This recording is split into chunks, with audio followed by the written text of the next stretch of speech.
I want to convey to you some ideas that I think we've really helped to dissect and understand. So for us, we're really interested in how immune protection works. And you know, there's a lot of talk about vaccines, there's a lot of talk about infections. There are good vaccines, there are better vaccines to be made. But really what we're interested in trying to understand is actually how the immune system actually remembers that it actually saw a pathogen at some point in its life, or that it was actually effectively vaccinated at some stage. So it's memory, what we're obsessed with, is understanding the process of remembering memory, storage, and reinforcement and recall. So that's the basis of why infection actually allows individuals to actually be protected for life, and vaccines can in fact, on occasions, protect you after the first exposure. So it's really immune memory is what we're going to talk about over the next 45 minutes. And I really want to give you a sense of how we've actually approached this very basic problem. And with a bit of luck, I'll give you a sense of how this is useful to the real world of vaccines, or to, in fact, understanding how human immune systems work. Now I have an advance here somewhere. So we're very good at thinking about and understanding antibodies. And I think we know a lot about antibodies. We know a lot about the structure, the binding, the fine specificity, in fact, exactly what we want. What I want to start doing, and we can measure these very well in the serum, in human serum, in the blood, etc. I want you to start thinking about the cells that make the antibodies. So some people have started thinking about these cells and measuring these cells and giving a sense of where these antibodies come from in the body. Now, that's not the whole story, because plasma cells are terminally differentiated, and what you see is what you get. So one can have more of them, one can kill them, but that's about the end of it. So memory B cells can give rise to these antibody-secreting cells that make antibodies. This is a place that's plastic. The retention of diversity, the capacity for specificity lives here. The capacity to actually get better, to improve, the ability to see something foreign, again, happens here. So the memory B cells, and this is really what I want to talk about over this next 45 minutes or so, and give you a sense of how we actually approach this. Now the key is you can't really study B cell memory unless you study the regulators of B cell memory. So follicular helpers have really given us an entree into understanding the regulation of these B cell responses. And so if you really want to understand how to manipulate outcomes, you really have to speak to the regulators. And you have to control the regulators and have them deliver signals to the players. Now, follicular helpers, now I want you to also think about the whole organ.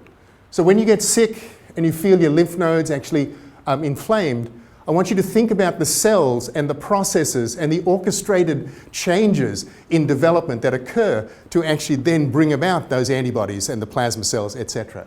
So throughout this time, I really want to provide you with a roadmap, a way to think about these orchestrated cellular events that have absolutely critical molecular underpinnings. And it's the molecular targets that we're trying to define and manipulate to actually create even stronger responses.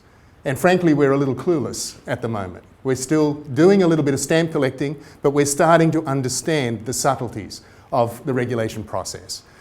Now this is, so think of the lymph node, and I'm going to give you a roadmap to wander through this lymph node, but the place that really has caught all of our attention, that actually everything that we talk about and think about comes back to, is this thing called the Germinal Center. And we'll talk a lot about that today.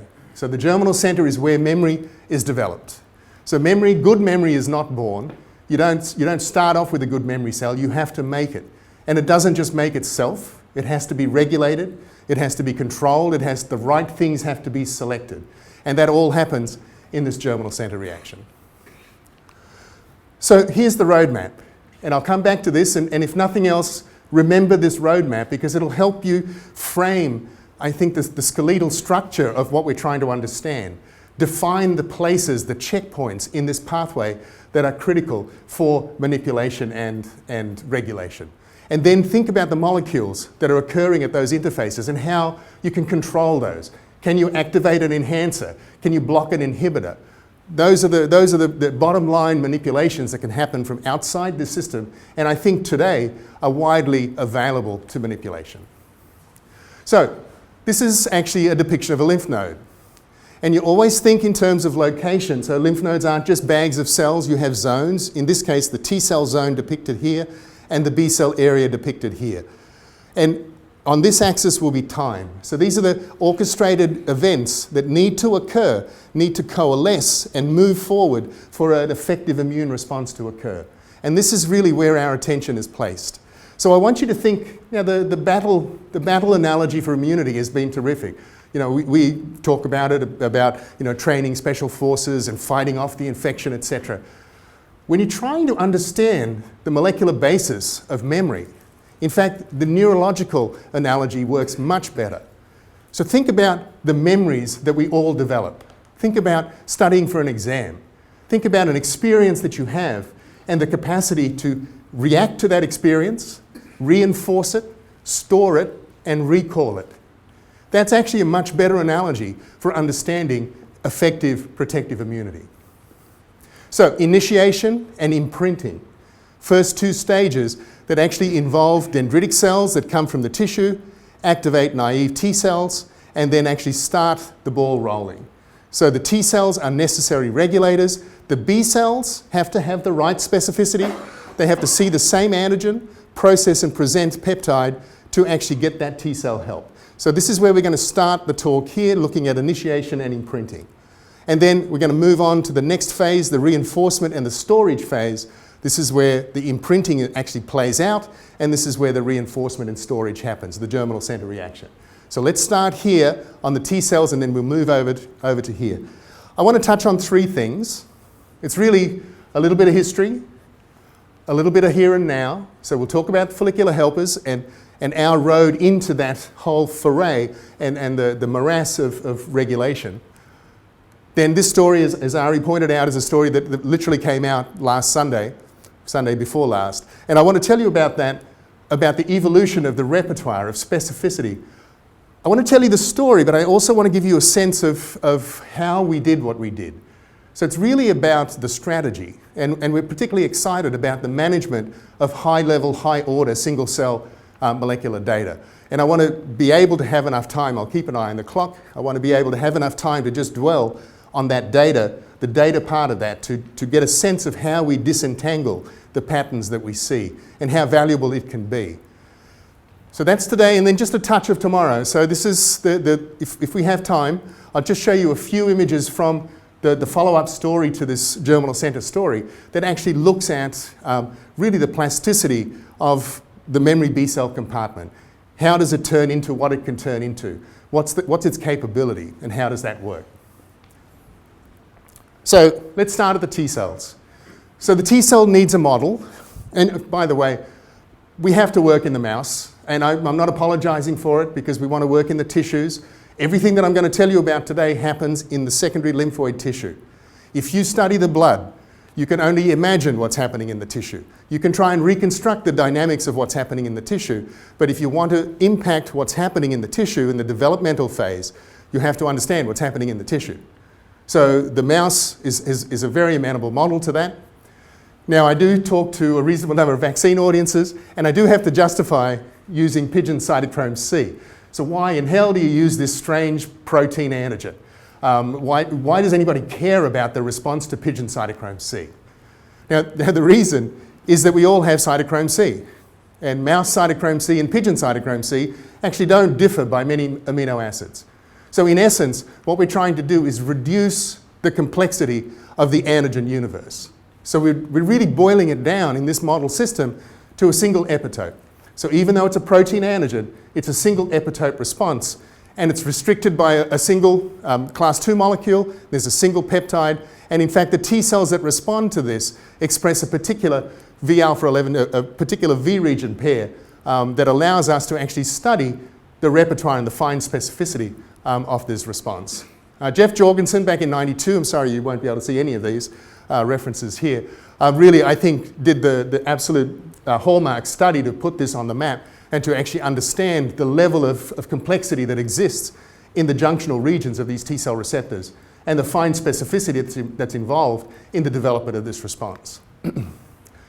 So single epitope, black 6 mice, the beauty of this, again, if you're dealing with regulation, don't screw with the numbers. That's been our mantra. We like to work, even though it may be a poor immunogen, whatever, we work with what the animal provides. So I feel that in some respects the dynamics that we understand here is a little bit more eminently adaptable to the human situation.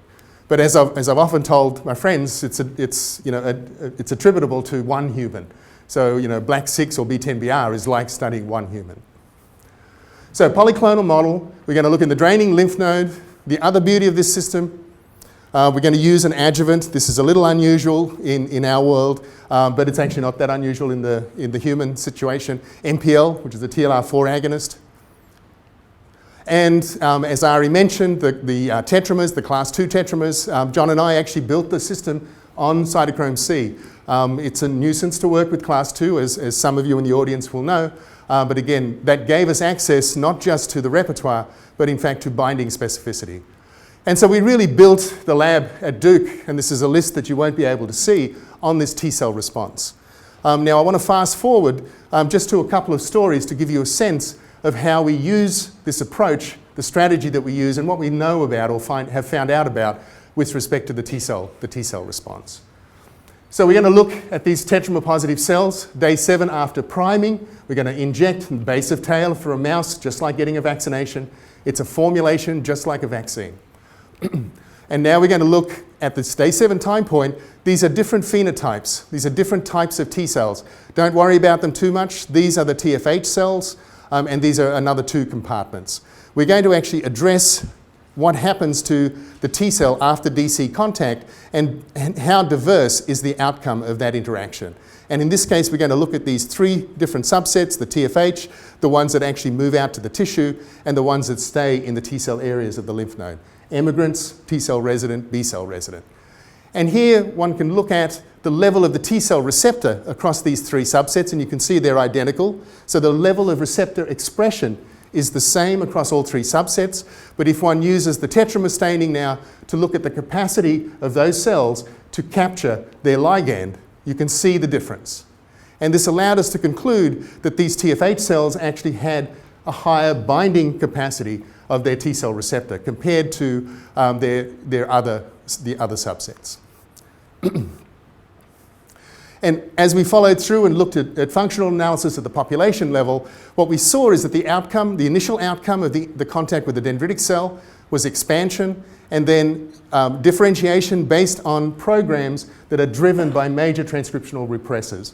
And in this case, BCL6 led through to what is now called the TFH cell, a B-zone resident TFH cell. The BLIMP1 positive T cell was found in the T cell zone, and then there was a 3rd subset that emigrated out of the lymph node, probably wandered out to the tissues thinking it was reacting to an allergen or something. Okay, so there are different outcomes based on where these T cells deliver their function. We're looking at it based on their specificity, and we're measuring the affinity of their interactions for their ligands. What turns out to be a very critical feature in a T cell response and in cell fate determination. So I was suggesting to you that a higher affinity T cell assorts into the TFH compartment, and there's a sense of cause and effect there. So affinity can be used to actually drive cell fate and outcome. And so again, the strategy allows us to see that. We can look at the memory compartment and memory TFHs, effector and central memory cells. You can see, and many people have talked about, the memory TFH is a little more controversial. Does it exist? What does it look like? What does it do? How heterogeneous it is? Still an open question. And of course, well, that's enough. So, and this is the result that I showed you before with the tetramer, that you have increasing affinity into the TFH compartment, and in fact decreasing diversity with that level of selection. So always think about this evolving process. As one selects a particular specificity, there is a cost. And so we went a little further than that and suggested, so there was these different locations, but we suggested, we proposed at this time, and in fact it's still a proposal and it goes one way or the other, that in fact all of these T helper cell subsets that you've heard of, TH1, 2, 17, Tregs, in fact all of these are outcomes of that DC interaction. And what we were proposing and still suggest and are still actually gathering information about it was that all of these outcomes can end up in all of these locations. So lineage and location defines function and directed regulation. And so, in fact, I won't show you, can't see any of that. And we have some data that's actually, we're building data to support this model and see IL-4 and interferon gamma producing TFHs that are distinct at the mRNA level. So that's initiation and imprinting. So that's the initial phase here. We've made now TFH cells, and we're going to look at the consequence of the interaction here between the TFH cell and the B cell that's been activated with antigen and is now processed and presented its peptide. And so let's wander down these outcomes here of reinforcement and storage, imprinting, reinforcement, and storage. Now, we're going to use a different response. It's similar but related. So the NP-specific response, this is a chemical moiety. It has the same feature as that cytochrome C feature. It's essentially a single epitope on a complex protein background. And so we know a lot about the B cells that respond to this single epitope. We use a protein carrier, so it's a T-cell dependent response. We use it in black 6, and essentially, again, one V-region pair that we can then use to follow the evolution of receptor repertoire changes. We're going to do the draining lymph node, and we're going to use this MPL-based adjuvant again. Now, I'll need to introduce you to a younger version of myself.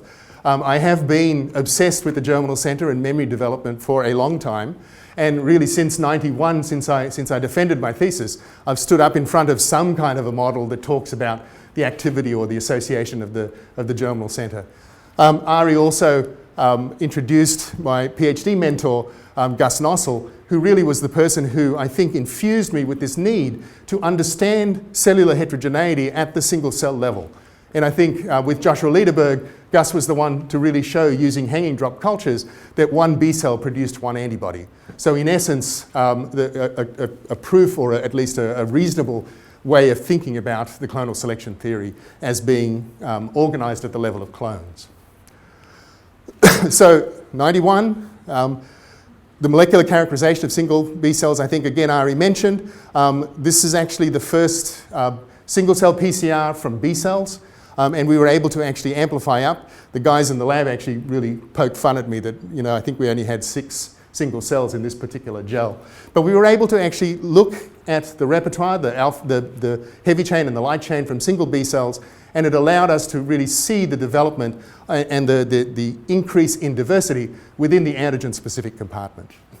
And so our presence in the B cell field has been on and off. We've been popping in and out. Again, I think we've focused a lot on the T cell side of things, but the B cell side has been ticking over. And let me again fast forward to some more recent work. If one considers now that TB contact, so I've proposed that you have all of these different types of TFH cells that actually make it to that TB border, and they want to make contact with an antigen-primed B cell. There's a lot of information about this cellular interface. It is a cognate interaction that's required, so that the T cell and the B cell have to see the same antigen, have to recognize the same specificities. Now, one of the outcomes here is class switch. So G1, G2A, or IgA, as shown in this diagram here. And Nan Wang actually showed that not only is the commitment to class switch actually happening at this first contact, but in fact the G2A is a lineage or a pathway that's controlled separately and differentially by separate transcription factors. So G2A and IgA actually had different transcription factors that control life beyond just class switch, but the way in which they lived, whether it's in their niches, their capacity to reactivate, perhaps even the type of T cell they contact in the future or further down, was impacted by this transcriptional program. Nadège Pelletier, so if one thinks about the outcome here, one has the Germinal Center pathway outcome, and then there's the plasma cell pathway outcome. And what Nadège Pelletier showed in a surprising result was that these plasma cells were actually very capable antigen-presenting cells. And it turns out that the product of this pathway had the capacity to feed back and switch off the input. So plasma cells early on in the response had the capacity to negatively regulate the TFH pathway, and in fact switched off BCL6 in activated T cells. So imprinting, reinforcement, and storage starts at that first TB contact. And now we're going to move on into this GC pathway and go beyond the imprinting and now look at the events that are occurring in this GC pathway associated with the evolution of the response. Reinforcement and storage. I'm just going to show you the map. Again, let me give you the roadmap, and then I'll come back and we'll talk about the details. I want you to understand the cycle of events that's associated with the development of an effective high-affinity B-cell response. And it goes like this. After TB contact, so T-cell, B-cell contact is required and necessary to enter the GC reaction. So the GC reaction is contained and filled with antigen-specific B-cells, right? So you start off, everybody is specific for antigen. The first thing that happens to you in the dark zone, there's a zonal organization in the GC reaction. We'll keep coming back to that. And in the dark zone, you expand. So proliferation, so you start off with a clone that's specific, you proliferate. In association with proliferation, you also somatically hypermutate your B-cell receptor genes. So typically, you'll have a clone, you may have a clone of 10, 20 brothers and sisters, each of which will have probably 1, maybe 2 mutations in each of those receptors. So now you have a family of clones that have all of these variant receptors. Those cells now express that variant receptor and now test that receptor in the light zone on these follicular dendritic cell networks that mesh the light zone. Those networks, in the course of an immune response, are completely coated with antigen-antibody complexes. So the B cells are scanning this region, looking at antigen, testing their variant B cell receptors. After picking up antigen, we assume at this point, so by the way, there's a reasonable amount of hand waving and a good amount of evidence, and I'm not going to go into a lot of the detail one way or the other.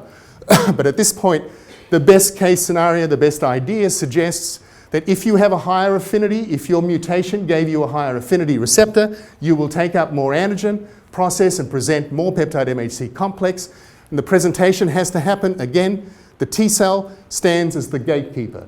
So you have scanning the FDC for antigen, processing and presenting to a GC-TFH that's again cognate. It's specific, it must be specific for the same antigen. So cognate control here, one of the outcomes is now back into the dark zone and back into the cycle. So now you've been selected as having a higher affinity, you're now drawn back into the dark zone and you start again. You re-expand, you introduce individual mutations in all of your progeny, and then you test again. And so that's an incredibly powerful amplification feed-forward loop that ends up really driving affinity maturation in the B-cell response. The other outcome is exit. You can either exit as now an affinity-matured plasma cell or as an affinity-matured precursor to the memory response. And again, class is part of this, and there's a lot of this cycle that remains very fuzzy. There's a lot of manipulation of this pathway these days that's, I think, been extremely telling. And there's a lot of good people now really looking at the dynamic events within this GC reaction. And many of them are listed here. So I think what I've listed here is a list of references that none of you can see. But it's really all about the 2-photon work that talks about watching these events occurring in real time. Watching the scanning of FDCs by B cells, watching the contact that happens with a T cell. So the scanning is not an immune synapse. It's a very different activity. It's a very different dynamic. The presentation to the T cell is more synapse-like, and length of contact and duration affects the signaling that cell, the T cell sees and or the B cell sees, and it affects cell fate. So again, how those cells actually work in real time and their cell fate can be looked at by 2-photon microscopy. And we come back to this cycle again, and I just want you to keep this in mind. There's a light zone and a dark zone. Selection happens in the light zone, and expansion and diversification happens in the dark zone. And this is a great fanciful idea for which there's a lot of information, but also there's information that says, you can destroy this light zone, dark zone organization, and everything progresses just fine. Okay, so this is not a black and white situation. We still need to understand how to contain these cells in the right way and what's the purpose of the zonal organization and what molecules are involved in making that process efficient. So this is certainly a place of a lot of intense interest, and it's absolutely not over yet. Now, to the second part. This is now the story I want to tell you about today, and I want to give you a sense really of how we use this approach to address unknowns and actually, I think, to come up with interesting perspectives on these dynamic heterogeneous activities and processes of the GC. I'm going to switch you out of the primary and into the recall response. We're going to immunize, rest the animals, and then recall with a vaccination 10 weeks after priming. And now we're going to look more closely at what happens at recall, at the boost. Now again, I think I speak to vaccine audiences a lot, and I'm yet to hear a reasonable rationale for the way in which the boost is actually designed or set up. So there's not that much science that's been built into the boost. We need to understand the rules. It's very tempting to think that it looks very similar to the primary. And in fact, in many ways, it is. And a lot of what I'll tell you today suggests that it is very similar.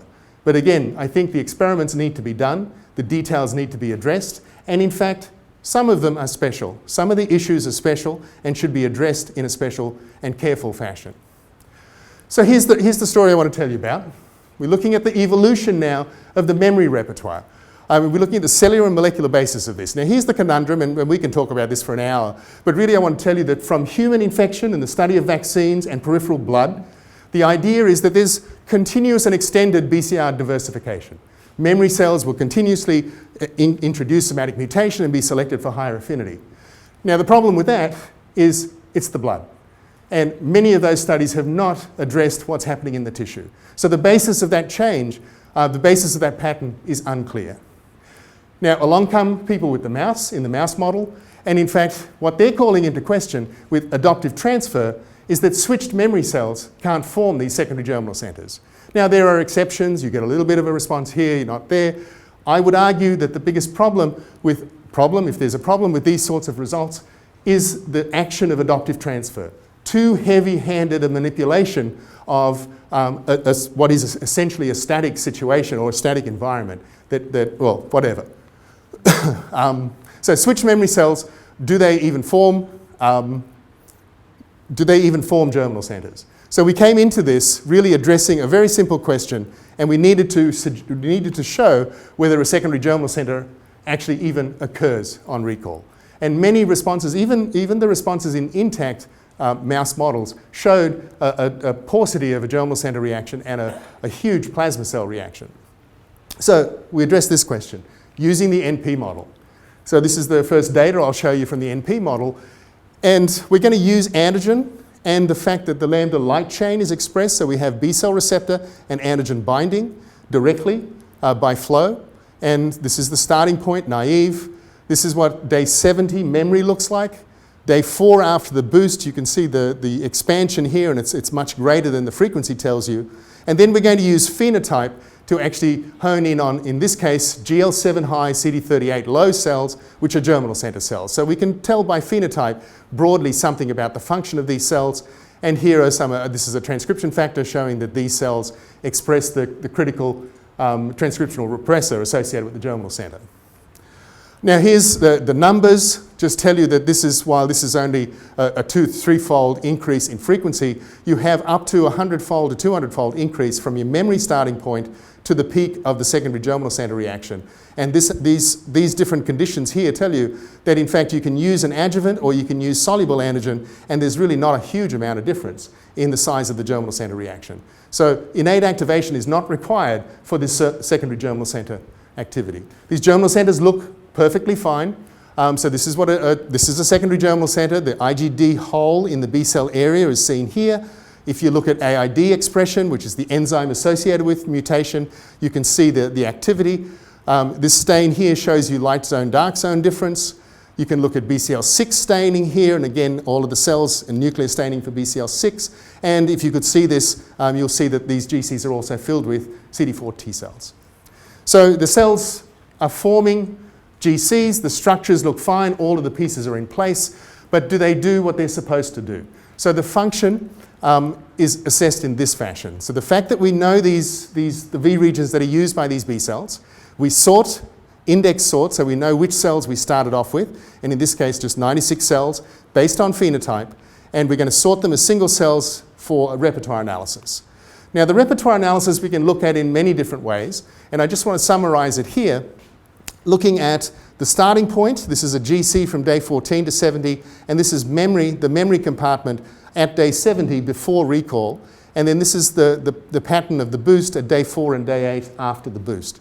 Now I could show you mutation here, but what I want to show you is what's called distance from the root, and what we're mapping here is really clonal diversity, or because they all use the same heavy chain light chain pair, what we're looking at is the increase in mutation and the way in which the clone actually expands with diversification and the influence of selection. And so, cut a long story short, one can look at, I think this is the most telling place to look here, is the increase from the memory starting point to day 4 and day 8, and you can see the increased diversification that occurs with the boost.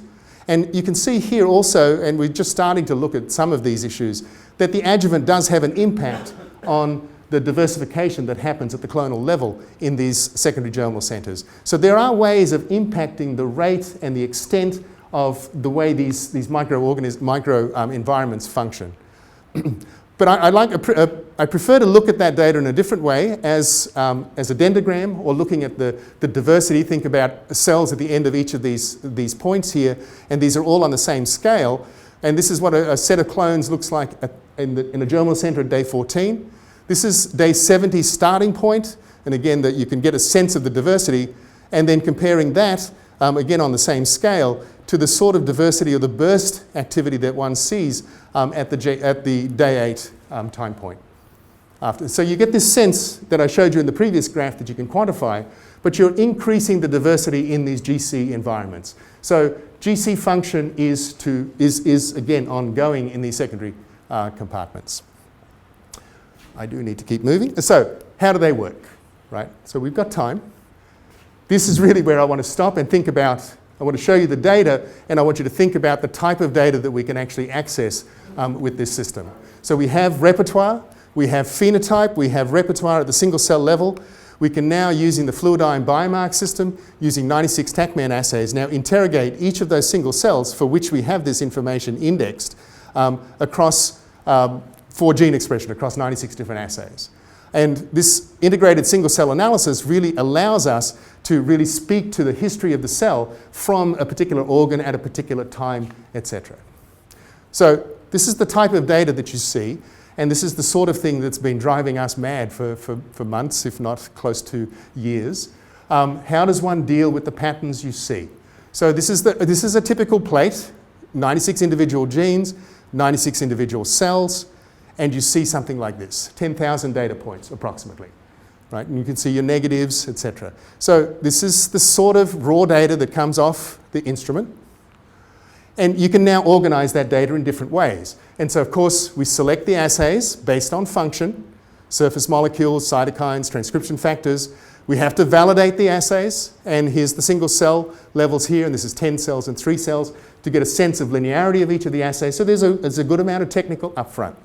And again, the heat maps are generated from here. And you can set up the experiment. We often use half a plate for each comparison, so germinal center B cells on one half compared to memory cells on the other half of the plate.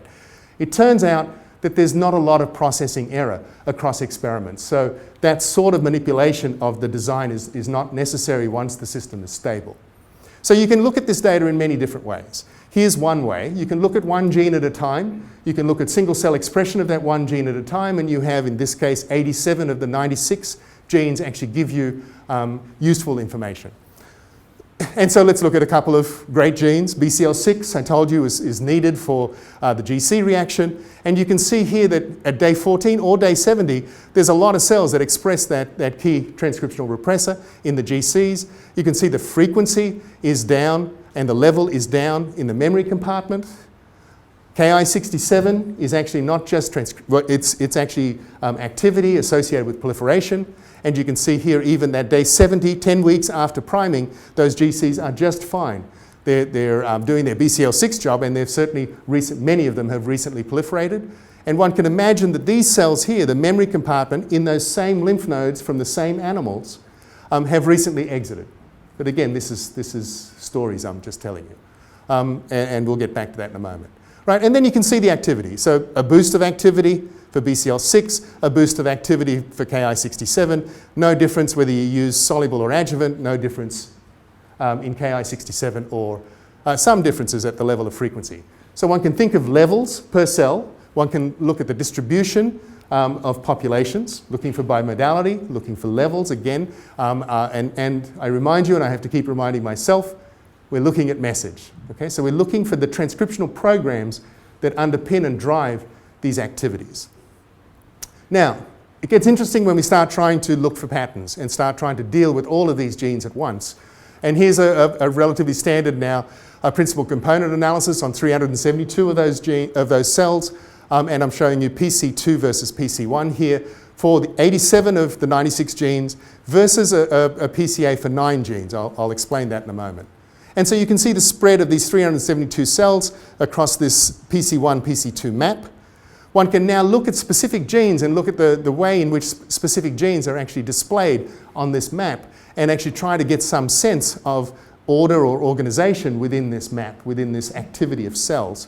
And if we look at Pol eta, and CD83, these are now 2 markers that we're going to propose. Pol eta is associated with the somatic hypermutation machinery. It's an error-prone polymerase that's required for introducing the mutations. So one would largely expect and argue that this is a dark zone activity. CD83 is a cell surface molecule associated with co-stimulation and actually has been, it stabilizes the class II complex on cells. So one can imagine that as being associated with antigen presentation and, broadly speaking, a light zone activity. Again, I want to stress this is message. Okay, so we're looking at the programming message, and of course, you know that there'll be a distance between the protein and the message. Right, so Pol and CD83, and this is important. Let's hang on to those 2 markers. So we can look at the distribution of single positives, double positives, or double negatives, cells on that map, and you can create zones on that map that are putative dark zone areas and putative light zone areas. Now we can actually gate on those and look at all other 87 or 80 whatever of the genes and look for significant changes in the gene expression pattern that are associated with these dark zone genes and light zone cells, in these 2 areas. So while the mapping is reliant on 2 genes, that distribution is allowing us to look at light zone activities, light zone programs, and dark zone programs. And now we're going to go, so I'm going to tell you that this is very high confidence. This is still high confidence, it's significant, but now we have to argue, does this make sense? Does the gene expression pattern fit what we're thinking about? But the beauty is that one can see these patterns clearly emerging. This is, again, a p-value scale, a ridiculous p-value scale, and here's CD83 and Pol at the bottom end of these 2. And again, the reason why we chose them back here. So a lot of this analysis is very circular, right? We're trying to dissect patterns, trying to find order in this chaos. This is PCA analysis.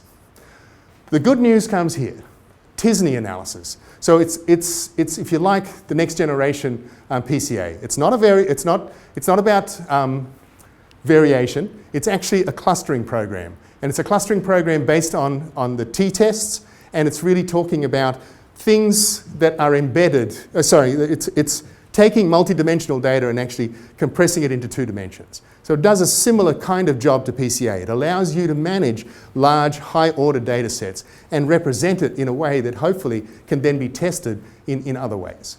So t-SNE, the same 372 cells, so that same array of information. Now we're going to adjust t-SNE 4 genes. 2 genes that are associated with all GC subset activity, and these 2 genes that we're proposing help us actually distinguish between different types of subsets. If now let's look at AICD, t-SNE 1 versus t-SNE 2, and you can start to see how we got excited that these things really do cluster into different subsets. So here we have those 372 cells really separating using this clustering program for AICD. But the red color tells you the activity is evenly spread across all 4 subsets. Ki67, even darker, just as similarly broadly spread.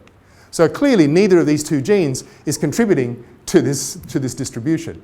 And so now we come to the two main genes. So here's that CD83, the putative light zone marker at the message level, and you can see this is certainly contributing a strong way to the distribution here of the two populations. So you have two populations that are CD83 negative and two that are CD83 positive. And if one looks at POL, the dark zone putative marker, one sees the same. Two negatives, two positives. And now you can start to connect these things and start talking about cells in these quadrants. So of course these are the same cells. And you have double negatives, single positives for CD83, double positives, and single positives for POL. So we can start wondering about the relationship between the cells in these clusters. Do these clusters make any sense? We can use another program. It's often used in site-off analysis. I think Nolan and Pierre, and who actually really championed this type of approach, is using to try and establish directionality between different populations within a complex set of populations.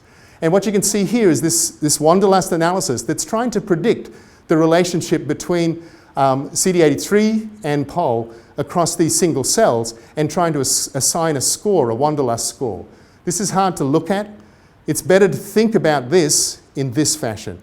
So what we're saying based on the Wanderlust is that this we'll call population 1 is upstream from 2, is upstream from 3, is upstream from 4. Right? So we're starting to see a cycle of events within this GC set of 372 cells. Looking at it another way, let's look at that cycle. And I'm going to tell you that it's going to be populations 1, 2, 3, and 4, light zone 2 populations, and dark zone 2 populations. Now let's see if that makes sense. The reason I'm saying that is let's look at the CD83 and POL. This population is double negative. This population is single positive for CD83. So one can imagine FDC scanning, upregulation of peptide MHC, ready for T-cell contact at stage 2 with CD83. The CD83 positives now increase POL expression and they move into the dark zone. So dark zone re-entry is characterized by the double positives at the level of message. And then as you stay longer in the dark zone, you lose CD83, your distance from the T cell, and the single positive POLs are now stage 4. And then one can imagine when you lose POL, dark zone re-entry is associated with the loss of POL. And so it makes sense at the level of 2 genes. And what we can do, again, the value of this approach is you can gate around each of these populations and address all of those other genes. And what I can tell you at the moment is that we were able to at least tell a narrative and support this idea with the gene expressions that were associated with these different stages. And so we had the stages, but actually the trick that Pierre Millipede brought to play here was to look not just at the stages, but what changed between one stage and the other. And what we were able to do was to start to ascribe the programs that are associated with cognate control, dark zone re-entry, so changes in chemokine receptor expression, as well as upregulation of proliferation, all of the markers that are associated with this movement, we saw evidence for at the level of message. Proliferation and diversification between 3 and 4, and then light zone re-entry between 4 and back to 1. So we were able to actually ascribe a cycle of functions and potentially break up the stages of these functions into transcriptional programs that were distinct and different, that were driving those functional changes that were associated with the GC reaction. Now, the exciting thing about the integrated analysis is not only can one see the gene expression, but you can actually connect it to sequence. And so we can, from individual lymph nodes that are likely to be in individual germinal centers, this is one example of a clone. This is now a radial phylogram looking at the distance. Now, these are all exactly the same clone, exactly the same joint, and now have diversified by day 8 of the response. And each of these clusters you can now see evidence of the expansion, the diversification, and the rediversification of each of these clusters at the subclonal level. So one can see the development of diversity within the clone. And each of these colors in each of these clusters actually show you the stage of this GC cycle. So each of these clusters within a clone is actually undergoing its own set of cycles. Where am I? So in conclusion for this study, and I think I've got a few minutes, I might touch on the future stuff. So de novo secondary GCs definitely emerge, and I'm not showing you the data, but class switch cells seed these secondary germinal centers. They support ongoing BCR rediversification, and I think for the first time we see these 4 stages of transcriptional programming during the clonal evolution, clonal and subclonal evolution of these memory B cell receptors. And I think we were able to support the notion that these memory cells remodel their existing antibody specificities in the hope and presumably now to enhance protection, at least the capacity for enhancing and evolving higher level protection within these secondary germinal centers. And the picture looks like this.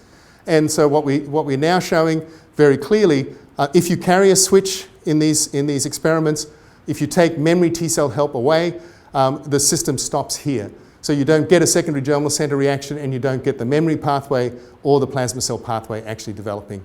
And so recall is involved in further reinforcement and potentially not just increasing the capacity to bind one particular specificity, but in fact, potentially, if you can get drawn into the response with a variant of that particular antigen, you can refocus to the variant. So you can switch the cycle of evolution towards a variant of the original antigen, provided you have sufficient binding to get you into the cycle in the first place, and you have T cell help to support that.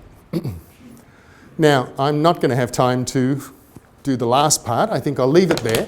What I want to tell you is that we can now, so while it was subtle to draw out the stages of the cycle here, in fact, when you look at GC versus plasma cell versus memory cell, you fall over yourself with the differences. So we're able to really follow the clonal emergence or the emergence of clones in all of these pathways over the course of the secondary response. And we can see not only remodeling of the B cell receptor within a germinal center, but we can see rebalancing of the subsets, whether it be at the level of class or at the level of gene expression, and how those programs actually change between the GC reaction and the post-GC memory compartment.